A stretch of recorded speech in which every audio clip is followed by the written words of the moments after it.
Hello, hi guys! Magandang hapon sa inyong lahat.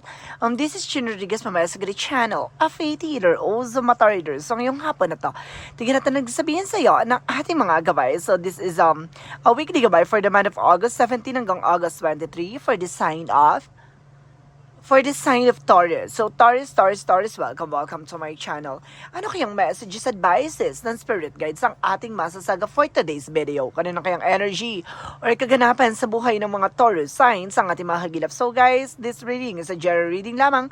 Hindi lahat makaka-resonate, kunin lamang po makaka-relate sa inyo, and comment down below kung kaninong energy ang ating nasaga. Because don't forget to like and subscribe my channel and hit notification bell for more videos update. Kasi maraming salamat po sa mga walang sawang pag-support sa aking channel, lalong-lalo na ang hindi nag-i-skip ng ads. Naway pagpalain kayo ng Diyos at may kapal, siksik, liglig na guumapaw na biyayang manubalik sa inyo. So let's see what is the messages advice sa iyo ng ating angel spirit for the sign of Taurus. So let's see and watch this.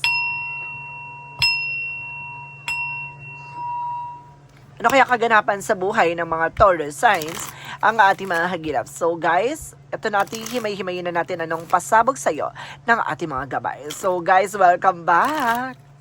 So ito na. Angel Spirit, please give me information po. So this is something of Four of Cups. Now this is something re-evaluate or analyze. So kailangan pag-isipan muna bago mag-take ng action. Now may mga decision ka ngayon na maaaring magbigay sa'yo ng changes, no? Kumbaga this is something disappointment or achievement na depende sa situation. Kaya kailangan i-evaluate mo na maayos, parang walang mistakes, failure na maganap. And because this is something of vision wants by good news and new ideas. Now, maraming papasok sa iyo ng mga bago idea, mga magandang opportunities, and because this is something a good news. And because this is something to a pentacles with a balance. So, kailangan mo maging balance, guys. No? Emotional, practical, and physical, and mental. And because this is something a Queen of Swords with a bigger picture. Unti-unti mo na makikita, masisilayan yung mga posibilidad or sinasabi dito na disadvantage and advantage yung mga situation or kaganapan. No? Kumbaga, unti-unti mo nang makikita or malayo pa lang, kumbaga malalaman mo na or nakikita mo na yung posibilidad na maganap. No? Kumbaga, nagkakaroon ka ng visions, no? Visions with the possibilities. This is something the Hangman reverse. Okay, this is something cancellations and delays, no? May mga bagay na nangyaring ganyan na may mga bagay na kailangan mo munang baguhin para walang maging sagabal or maging hadlang, no? Or kumbaga delays or cancellation or postpone na maganap, no? Kailangan baguhin mo yung mindset mo or either kailangan na wala kang ibang pagsasabihan, no? Para hindi maunsyame or maudlot, no? This is something Eight of Cups with something moving on or taking actions. So may mga bagay na unti-unti nang makakaalis sa situation, then there's something moving forward, no? Kumbaga unti-unti ka nang makakalaya, no, sa mga nangyari sa from the past or either sa sitwasyon mo. This is something Four of Cups represent the Emperor. No, this is something a mature and a person or being grounded. So kailangan maging mature ka, no, pag-isipan, no. Tingnan yung posibilidad, hindi pwede pala desisyon, maging mature ka sa mga desisyon, hindi pwedeng kumbaga mabubudol, mauulol ka nila or mauuto ka nilang. Kumbaga marunong ka na dapat mag-isip, no, sa sarili mo at marunong ka na dapat mag-desisyon. Titignan mo dapat yung posibilidad agad, 'di ba? Kumbaga hindi ka na yung dati kasi parang ang bilis-bilis mong parang ang bilis-bilis mong maniwala, no? Ang bilis-bilis mong mauto, no? This is something at 10 of Pentacles with a long-term success and long-term investment. So may pang mga tagalan dito about sa finances, and this is something 6 7 of Pentacles with a harvest time. So see, mag-harvest ka dito, but you need to do something with a balance. Kailangan mo lang maging balance. Queen of Swords represent what? The Queen of Swords represent the 5 of Pentacles. So this is something financial loss. So see, kung malaman mo kagad or parang pahalagahan mo or dapat alam mo sa sarili mo kung paano mo pangangatawanan, no? Or pagdidesisyonan yung mga bagay-bagay. Pero kasi sinasabi sa'yo dito, kailangan mong pag-isipan na para at least sa ganon, walang aw sa paw at wala kang pagsisiyan at the end of the time.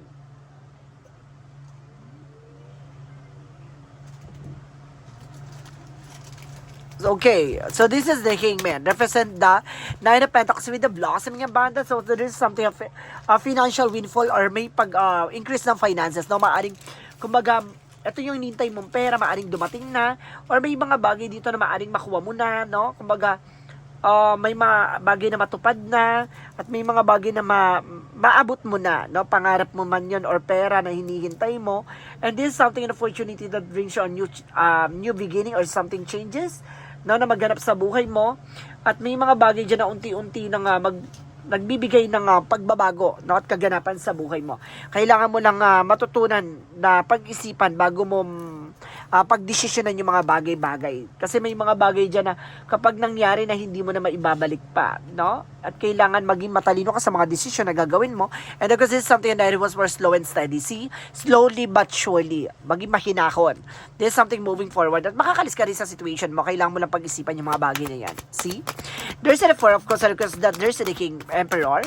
Represent the five of wands. So, see, complication or competitors. Maraming taong naiingit behind your back. May mga taong kumakalaban sa'yo na kala mo kakampi mo. Ganon. Kumaga, may mga bagay dyan na kumaga, inahayaan ka nalang, inaantay ka nalang bumagsak o hinihila ka pababa. No? Kailangan mo maging maingat ha sa mga taong pakikisama o paniniwalaan mo. There's something the Three of Pentacles with something collaborations, connections, na maaaring may magbigay sa'yo ng mga pagbabago or maaaring magdala sa'yo ng security for finances. May magandang balita, pang matagalan, at sinasabi dito kailangan mo munang teamwork or something cooperation or cooperative. No? This is something Two of Pentacles, because that's Seven of Pentacles. So this is something for once by celebration. This is some twin flame energy, guys, no? Kumbaga magdala sa ito ng celebration, homecoming, no? And because there's something family gathering then, and events, no? There's a lot of events. So let's see what is the Queen of Swords and of course the Five of Pentacles. So this is something a temperance. So this is something a perfect timing for you. Divine intervention. May paalala sa iyo na bago ka magdesisyon or bago mo magbigay ng paniniwala or kailangan bago ka mag-take ng action or magbigay no agad-agad, kailangan mo pag-isipan. Now, kumbaga tingnan mo yung bigger picture. No, tingnan mo yung possibilities or disadvantage. No, kumbaga kumbaga lagi mong titingnan yung disadvantage, wag yung advantage. Yung disadvantage, kapag yung disadvantage na alam mo kumbaga kaya mo pa ring makontrol or kaya mo pa ring magamayan, no. Kumbaga go for it. Pero kung alam mo yung disadvantage na to ay kumbaga malaking risk or something malaking magiging apekto sa iyo or epekto sa iyo, guys, just be aware, no. Pag-isipan mo, this is something a Three of Cups, so with the third party involved, no? Kumbaga, this is something a toxic family, guys, just be aware. Kumbaga, pati yung pagdating sa blossoming abundance, kumbaga nakahata ka eh, no? Dahil sa maling paniniwala o maling sistema, yung kailangan mong ayusin, no? So, let's see what is the Eight of Cups, because the Nine of Wands, so this is something a Seven of Swords, no? This is something a cheating lying on you. Just be aware, guys, sa mga bagay na pinaniniwalaan mo, ha, maging mahinahon. Kasi may mga bagay paniniwala dito na maaaring pinapaniwala ka na nila, inuuto ka na o binubudol ka lang nila, no? Just be aware. Additional messages with the outcome. For the outcome is the Magician, manifestation. Now, may mga bagay na unti-unti ka na ma-manifest, may mga bagay na unti-unti mo nang maisa sa katuparan, desires into reality, and there's something at Queen of Pentacles, just be a practicality. Good sense pagdating sa entrepreneur. Maging matalino ka at mabusisi pagdating sa pera. No, lapitin ka kasi ng budol, lapitin ka ng, mabilis kang mauto, no? So, let's see, guys, now, what is additional messages for the outcome? Ang outcome is the Six of Swords with the transition at makakalis ka rin sa situation. No? Kumbaga, hiyaan mo munang kumalma yung tubig, hayaan mo munang kumalma yung situation or yung tension, no? And because something started for healing, miracles, and of course, there's something hope. May pag-asa, no? Unti-unting pagaling, unti-unting makaka-recover, there's something and information na magbibigay sa'yo ng success at the near future. Additional messages, pagdating sa career, finances, this is something a Nine of Wands, no? Kumbaga, final push, or either, this is something perseverance. Kailangan mo magtiyaga ka, napakalapit mo na sa success.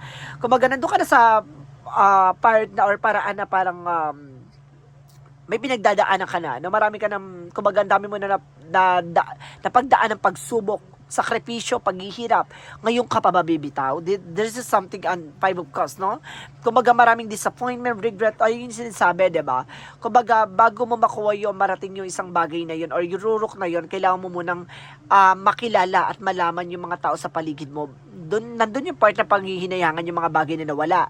Panghihinayangan yung mga bagay na pinagkatiwala, no? Nandun na tayo sa mga panghihinayan at pagsisisi, but it's a part of your journey, no? Para himay-himayin, busisiin, no? Bago ka makapunta at bago ka makarating sa rurok ng tagumpay. Kasi may mga bagay o tao dyan na bibitaw sa'yo, No, may mga bagay diyan na hihilahin ka pababa, no? Kaya kailangan wag kang papasabay sa kanila kasi or wag kang magpapaapekto sa kanila, no? Tahakin mo hanggang doon sa rurok ng gusto mo makuha o makamit, no? Kumbaga, may mga bagay na sasama yan sa'yo, sasama sa tagumpay mo, sasama at susuporta sa'yo, pero may mga tao dyan hihilahin ka pababa, hihilahin ka hanggang sa bumagsak ka, no? Yun, just be aware guys, na may mga tao dyan na or bagay sa sitwasyon or dyan sa pagdating sa finances na, kumbaga, kailangan mo maging mabusisi. No? This is something at strong card. Kailangan mo lakasan loob mo, lakasan ang pakiramdam mo.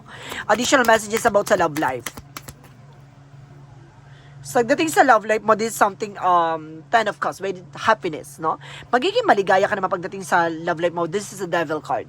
This is something in toxic and negativities, no?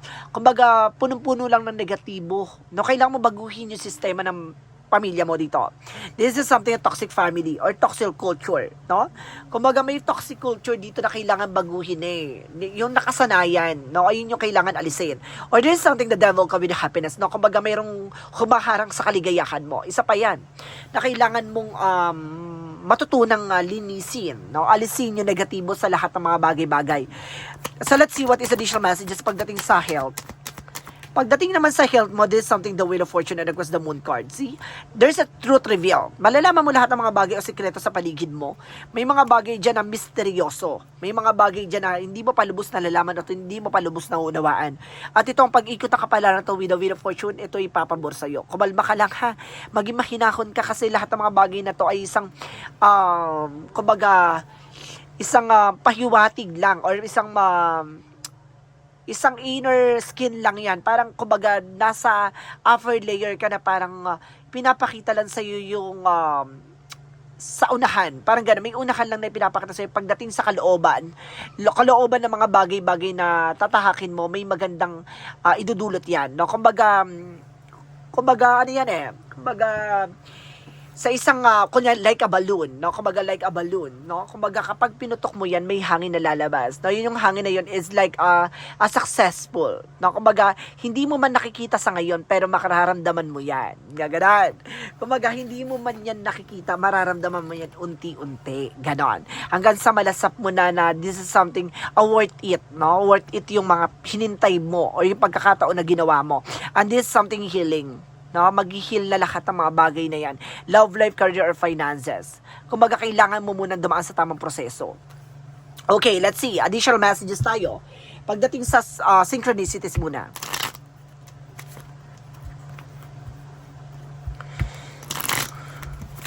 For synchronicities, let's see. And this is something change. See, I told you, pagbabago. Unti-unti magbabago. Pagdating sa love life, no? Kumbaga, there's a shooting star na maaaring kumbaga ito yung pinangarap mo, hiniling mo. This is a star card eh. And this is something shooting star na hiniling mo, na pinangarap mo, at maaaring ibigay sa iyo yan. Kumbaga, may mga bagay o priority ka sa buhay mo na hindi yung priority mo na yun hindi pa binibigay sa iyo. Tapos yung mga hindi mo priority binibigay sa iyo, no? Yung parang hindi mo naman siya totaling tinututukan pero yun yung binibigay sa iyo. Kaya nagtataka ka yung mga bagay na gustong-gusto mo makuha, hindi mo pa nakukuha kasi this is something planned with the God. No? This is something lost, no? Kumbaga, aalisin muna sa iyo yung mga bagay-bagay na alam niyang hindi nakakatulong sa iyo, no? At sinisira ka lang para mag-show ka bilang isang tao, bilang isang human. And this is something mother figure, no? This is something mother figure. It's either a mother figure of yours na maaring yung nanay mo, maaring kumbaga isa sa nagiging toxic, no? Or negative sa buhay mo, or either you are also a mother figure na maaring kumbaga kailangan na mabago yung sistema, no? With a mother figure. Okay, this is something trust na kailangan mo magtiwala, no? Sa lahat ng mga bagay na nangyari sa'yo. Or you are also a single mom. No? You are also a single mom. So let's see what is additional messages with an angel spirit. And this is something self-worth. No? Kumbaga, dapat alam sa sarili mo yung halaga mo, ha? And because this is something thoughts, no? Isolation. Kumbaga, marami kasi tumatakbo sa isipan mo. No? Masyado ka na nakukulong ng mga kahibangan mo. Or may mga bagay na pupasok sa isipan mo na maaring, kumbaga, negativities lang yan. Kailangan mo alisin yan. Imagination or something illusion. And this is something memories, no? Ito yun eh, kinukulong ka ng nakaraan mo eh. Kinukulong ka ng nakaraan mo, dapat, kumbaga dapat naka-recover ka, dapat nakalis ka na dyan sa dati mong sitwasyon. Kumbaga hanggang ngayon kasi yung nakaraan ay bangungot pa rin sa'yo sa kasalukuyan, kaya kailangan mo na yung alisin. So let's see what is additional messages with the Romance Angels for Mystic Love Oracle deck. Pagdating sa love life, guys, so let's see. So this is something divine intervention. Paalala sa iyo ng ating divine, no? Just be aware sa mga decision. There's something between the lines. So look for what hidden. So see, hanapin mo yung nakatago. Hanapin mo yung mga bagay o sikreto, no, na nakalatag sa iyo. Kailangan mo malaman at maunawaan yung nangyayari behind your back. And this is something travel. Magta-travel ka. This is something experience for your new things, no? So let's see what is an angel's messages with an Money Boom Oracle deck. Pagdating sa career or finances, let's see. And there's a gift, no? Kumbaga may regalo sa iyo ang universe. This is something opportunity. And this is something an ending. Tatapusin na, no? Kumbaga you say goodbye this time, no? Yung negativities na yan, papakawala na. And this is something, a past changes. Bibilis ang takbo at bibilis ang pagbabago. Kailangan mo lang mag-moving forward. Not bitawan yung mga bagay na alam mong naghahatak sa iyo pababa. Or naghahatak sa iyo hanggang sa kalugmukan. Kailangan mo nang pakawalan yon. So let's see what is Archangel Michael messages. And this is a positive thought to create a positive result. So see, always think positive. And because this is something, spend more time outdoors. So kailangan mo nang kumawala, no? Kailangan mo mag-unwind. Kasi alam nyo guys, no, hanggat hindi ka kumakawala sa toxic families or hindi ka kumakawala sa negativities around you, hindi ka mag-grow. No, hinaharang nila, imbis na yung mag-grow ka, hinaharang ka yun, hinaharang nila. Kaya hindi ka nag-grow, hindi ka kumbaga walang nagbabago sa buhay mo kasi nandun ka sa maling sistema. And this is something and honor and trust your feelings. Kumbaga, makinig ka sa gut feeling mo, makinig ka sa nararamdaman mo. So let's see what is additional messages for an angel's answer. And because this is something perfect timing for you, no? This is something perfect timing. And there's something better, no? May mas maganda pang kahihinatnan, kahulugan, lahat ng nangyayari na, and there's something wait. Kailangan mo lang maghintay, ha? So let's see what is additional messages for chakra messages. And there's a mysticism. See? Misteryoso eh. May lihim na ginagawa sa'yo, no? Na hindi mo lubos na matatanggap. No, this is something a mysticism, na parang misteryoso, mystery or hidden, no, secrets. And this is something faith. Magtiwala ka lang, ha. And this is something perception. Baguhin mo lang yung perspective or mindset mo. No, and there's something destined to happen.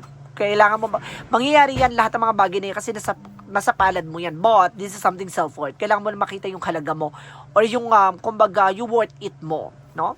Kumbaga, masyado na nasasayang lahat ng mga bagay na ginawa mo. So, let's see what is additional messages. So, there's something choices, no? Nasa sa'yo yan eh. Ano ba pipiliin mo? No? This is something relationship. See? Connected about sa relationship mo. This is something healthy relationship, guys, no? And this is something trust. Kailangan mo magtiwala, no? And this is something go for it. May mga bagay na kailangan mo ilaban. So, let's see what is the Monsology. So, let's see what is the Monsology. Your commitment is being tested. Pagdating sa relasyon or pagdating sa mga bagay-bagay, subok ka na eh. Pagdating sa mga karanasan, subok ka na. This is a nothing yet set in stone. May mga bagay na hindi pa napapanahon. And this is something expect the power will change. Dito papasok ang mga pagbabago magaganap, no? Kung maghahantayin mo lang yung perfect timing for you. Pero this is the perfect timing. So, maaaring unti-unti na pumapabor sa yung sitwasyon. Kaya kumalma ka. For Romance Angel, surface and what? Getting to know each other. Kailangan nyo kilalanin sa isa't isa yung partner mo, yung asawa mo, yung jowa mo. Kailangan nyo pang kilalanin yung isa't isa, palalimin yung pagsasama, ang inyong paniniwala sa isa't isa, or ang inyong pangarap. This is something let your friends help you. Hayaan mo rin yung mga kaibigan mo tulungan ka, no? Additional messages with an angel spirit. And because this is something happiness. So, see, magiging maligaya kayo or on the right path daw, ha? And there's something judgment, a wake of color, something uniqueness, no? Or there's a lot of challenges, but different challenges na nangyayari sa buhay mo. Because kakaiba yan at meron kang, kumbaga, you are also gifted, no? Sa mga bagay na nangyayari sa'yo. Kasi, kumbaga, binibigay yan dahil inilaan para sa'yo yan, no? Yung journey na yan. Para para matuklasan mo, malaman mo ang kahalagahan ng mga bagay-bagay. This is something indecision. Kailangan mo lang magdesisyon kasi ngayon parang gulong-gulo ka pa sa ngayon. So let's see what is Arcangel Raphael messages. And this is something home health. Kailangan mo ng tulong ng iyong tahanan. And this is something alternative medicine. No? Kailangan mo ng mga alternatibong medicine like herbs, no, na makakatulong para sa nararamdaman mo. There's something speaker. There's something orasyon. No, isa na makakatulong ang mga orasyon. Kumbaga, you are spiritual gifted, kumbaga kung may kakayanan ka, kayang-kaya mo magpaandar ng orasyon. And this is something creative expression. So see, your soul longs expresses itself creativity. Kaya mong gumawa ng isang bagay na kakaiba. Additional messages. And this is something the void. Stop. No, iwasan mo na yung mga maling paniniwala o maling sistema, ha.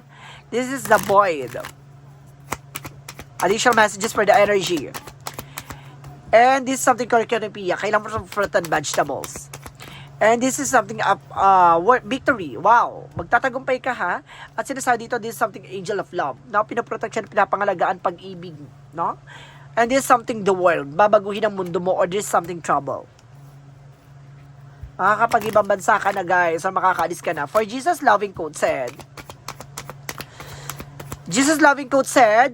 your heavenly Father, you know that you have need all of this. So, alam daw ng ating Panginoon na lahat ng mga bagay na ay kailangan mo at karapat-dapat para sa iyo, no? Kumbaga, maniwala ka lang diyan. And do shall love the Lord your God with all your heart, with all your soul, with all your mind. So, mahalin mo ang ating Panginoon sa salita, sa gawa, at sa kaluluwa, sa spiritual, sa puso, no? At mahalin mo yan ng buong buo ang ating Panginoon kasi may mga bagay dyan ibibigay at pagkakaloob sa'yo. Basta malakas lang ang paniniwala mo sa Kanya, ilalahad niya sa'yo yung mga bagay o mensahe sa'yo ng ating mga gabay na mapunta ka sa tamang sitwasyon or magandang sitwasyon. So let's see, what is the angel's number? For an angel's number represents 24-24-4, good times. No, this is something you are worth affections, leisure, and pleasures. If you tell your family and friends how you feel, you find that you all the same page and can work together effectively. Many people are rooting for you. If you spread love, I feel it will find its way to multiply. So see, kumbaga sinasabi dito na lahat ng mga bagay na gagawin mo, no, ay maaaring maging maganda ang kalalabasan niya. Basta nasa puso mo, nasa isip mo at maging maligaya at maging masaya ka. Basta nasa passion, ha. Kumbaga lahat ng gagawin mo kailangan hindi yan napilitan lang. Kailangan nasa puso siya. And this is something 0707 comfort promise, no? May mga pinangako or may mga bagay ipinangako ka or may mga bagay na napako yung mga pangako sa'yo. Kailangan kumbaga maging maingat ka na lang at maging magpatawad ka na lang sa mga bagay-bagay. Ganun talaga, hindi lahat kasi ng mga pinangako ay natutupad. Lahat ng may mga pinangako dyan na pinag-iisipan or may mga bagay na pinangako dyan na hindi binibigay kasi siguro may dahilan or may this is something from problema, no? Depende yan sa tao o sa sitwasyon. So, let go of what no longer serves you. Stop holding on to grudge. Express your emotions and aim towards a compromise where there a lack of understanding. It's best just move on and the truth will set you free. So see, kumbaga kapag alam mo yung pangako ay hindi natupad, no, move on, no? Kahayaan mo kasi baka hindi pa panahon o wala pa sa tamang pagkakataon. So guys, let's see what is the messages of life. Messages of life represent what? The path of the light. So see, kumbaga life places the perfect people and situation on my path to help me advance of my journey of my inner growth. I possess the courage I need to progress it despite of any difficulties and obstacles I may meet. I study my experiences and seeking this wisdom they have to offer. In this way, from the day to day, I choose to grow in faith, and I am confident that at the end of the road, I will join the light. So see, kumbaga sinasabi sa'yo dito na ilalagay ka ng ating Panginoon sa dapat mong kalagyan. May mga bagay na maglilinaw sa'yo. May mga bagay na makikita mo ang kahulugan at kahalagahan bago mo makuha yung liwanag o yung yung daan patungo sa tagumpay. No? Kailangan mo munang maranasan, mapagdaanan, ganun talaga, na kailangan mong maniwala, no, sa pinangahawakan mo at pinaniwalaan mo. At may mga bagay na kailangan mong baguhin kung alam mo ay hindi tama at hindi wasto, kailangan mong ayusin ng maling sistema na naaangkop sa sarili mo. So guys, this is a weekly gabay for the month of August 17 hanggang August 23 for the sign of Taurus. So Taurus, this is a weekly gabay for the month of August 17 hanggang August 23 for the sign of Taurus. So maraming salamat for this wonderful reading. So once again, this reading is a general reading naman, hindi lahat makaka-resonate, kundi lamang po makaka-relate sa inyo. And comment down below kung kaninong energy ang ating nasagap. And of course, don't forget to like and subscribe my channel and hit notification bell for more videos update. And of course, maraming salamat po sa mga walang sawang pagsuporta sa aking channel, lalo-lalo na ang hindi nag-i-skip ng ads, naway pagpalain kayo ng Diyos at may kapal siksik liglig na gumapaw na biyayang manong balik sa inyo. At maraming salamat. And see you in the next video. Bye-bye and babush.